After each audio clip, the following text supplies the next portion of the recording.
Hey, so good to see you again. It's fall and I'm feeling a little chilled today. So I am here in my warm, cozy sweater and I got some awesome tea. And I would love to have a chat with you about unruly dogs, right? How many of us have unruly dogs? So go ahead and get a hot drink as well and get all cozy. And I'm going to give you tip number one.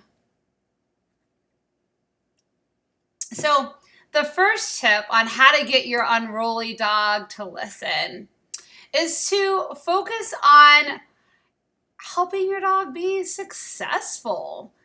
And I think a lot of us don't really get that. And it seems kind of counterproductive because we're like, gee, I just want this bad behavior to stop. I don't like it. So stop this bad behavior right now.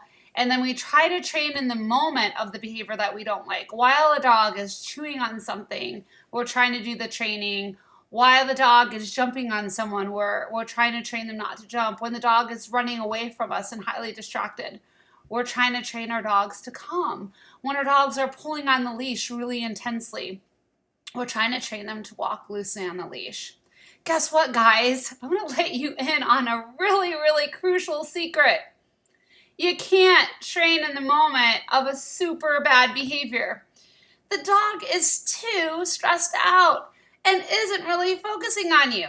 He's just too distracted. So imagine if you went to school and you walked into your classroom and all of a sudden, like the pictures just started falling off the walls and the room started shaking and then a movie came on and all kinds of stuff happened and the teacher said, okay, class, we're going to learn math today. How many of the students are actually going to be paying attention in that moment? And I know that's a little bit of an unrealistic example, but it's so true because our brain is consumed with the environment instead of what the teacher is teaching us in that moment. Another example would be to think about training math in Toys R Us or Walmart in the kids section. Okay, kids, let's learn how to count money today. You've never learned it before, but we're going to learn it today, right in the middle of all these toys staring you in the face. Are you ready to focus? Come on. This is not realistic. And I think we know this to a degree in the human world, but we forget in the dog world, it's the same for them. So, how in the heck do you set your dog up for success so that they can actually learn and then eventually generalize it into that harder environment, right? Because we learn our math in our easy environment or less distracting environment at school, and then eventually we do generalize it over into Toys R Us or Walmart in those harder, distracting areas. So you want to think of breaking it down into steps. So if you're working on training your dog to jump on guest lists, it would make sense to start with you first. So, can you work on turning your back when your dog jumps on you? And once your dog is good with that and is jumping on you less, then can you work with just you entering the house and turning your back when your dog jumps on you and then clicking and treating the sit? And then once that's accomplished, can you then work with other family members that already live in the household? So, we're not making it super hard. We're just doing these slow incremental changes. And then once your dog can handle that and is doing really well, then can you start with visitors coming into the house? And maybe don't start with the hardest visitors. Start with maybe the more mellow ones. And then work your way up to people that are a little more hyper and high strung. You know, kids are generally everywhere. I mean, not all kids. So you might want to start with grandpa or someone that's a little bit more low key. And then work towards people that have a little bit more high energy, or even think about it from your dog's perspective. Who is your dog least excited to see? That's not an insult. It's just setting your dog up for success. Start with those people. Who are your dogs most likely to go off the wall with? Those would be the people that you work with last as you're doing this progression.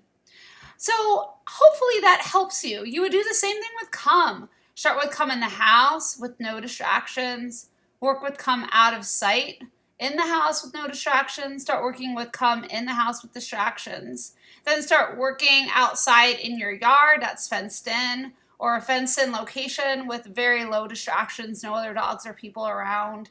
and then get a long line and gradually increase those environments of distractibility. So start going into environments that are gradually more and more distracting. Are you getting it? Same thing with leash walking. Don't start at Liberty Park or, a place where it's just loaded with dogs and people, places that just are so crowded. Start in the easy places, in your house, in your backyard, and then go down in a neighborhood when it's not super busy, and then maybe start going down a walk or go down the neighborhood when it's just a little bit more busy, but not the busiest time, maybe moderate.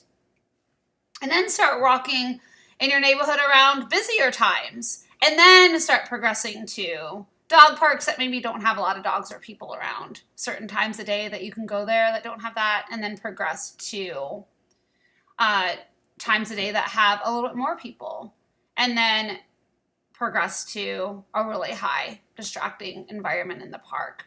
So you want to do those gradual progressions, that you want to make sure before you go to the next progression that your dog has mastered the previous one. Every dog's different. They may need to work on a particular progression for quite a few weeks or months before they're ready to go to the next one. And some dogs, it'll just be a few minutes or a few days. Every dog is different. You got to go at their pace. That's secret number one. Set your dog up for success. You can get your unruly dog to listen. And now, do you want help from me? Are you feeling like, oh my gosh, this was such a great tip and I would love to have more information? Or are you just completely lost and you don't even know how to apply this tip and you want extra help? I would love to help you. And we do offer dog training privately online through Zoom. Are you wondering how live personalized online dog training works and if it's a good match for you and your dog and your family? Go ahead and click on the link and you can set up a free phone chat with us, and we will determine if the online dog training is going to work best for you and your dog. Remember, it is live, personalized, and we do Zoom. You will not be watching YouTube videos all on your own. You will get me just like I'm coming to your house, except I will no longer be that added distraction because I'll be on a screen and I will be walking you every single step of the way to get your dog to listen to you. So what are you waiting for? Go ahead, click on that link right now and set up a free phone chat.